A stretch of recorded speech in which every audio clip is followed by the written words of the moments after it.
ବର୍ତ୍ତମାନ ଆସିଲା ଦୋସ୍ତର ଛୋଟ ମଡେଲ, ତାପରେ BS3 ମଡେଲ। BS3 ମଡେଲ ଟା କଣ ଜିରୋ ମେଣ୍ଟେନାନ୍ସ ଗାଡି, ମଡେଲ ଟା ଛୋଟ, ମାନେ ଜଷ୍ଟ ଆମର ମେଗା ଏକ୍ସେଲ ତାଠାରୁ ଟିକେ ବଡ।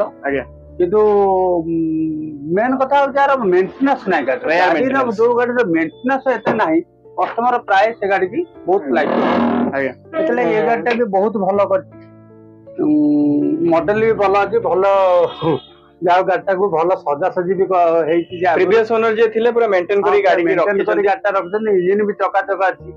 2017 ମଡେଲ।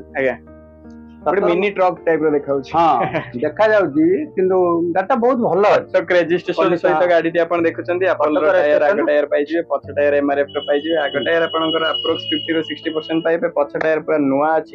ଗାଡିଟି ଫାଇନାନ୍ସ ହେଇପାରିବ ସଞ୍ଜୟ ଭାଇ? ହଁ ହଁ, ଗାଡି ଫାଇନାନ୍ସ ହେଇପାରିବ, ସେମିତି ସେମ୍ ରହିବ ଡିପି ଆଉ କଣ। 80 ରୁ ଲକ୍ଷେ ଟଙ୍କା, 80,000 ଏଠି ବଡ ଗାଡି ହଉଛି, 80,000 ହେଇପାରିବନି, ଲକ୍ଷେ ଟଙ୍କା ନେଇକି ଆସିକି ଆପଣ ଜଗନ୍ନାଥ ମୋଟର୍ସ ଭିଜିଟ୍ କରିପାରିବେ। ଏ ଗାଡି ଉପରେ ଆପଣଙ୍କର ଫାଇନାଲ କିମ୍ବା ଆପଣଙ୍କ ନେଗୋସିଏସନ କଣ ରହୁଛି? ନେଗୋସିଏସନ ପ୍ରାଇସ୍ ରହୁଛି 3,90,000। ତାପରେ ଆସିଲେ କଣ ଗୋଟେ କଥା ହବା।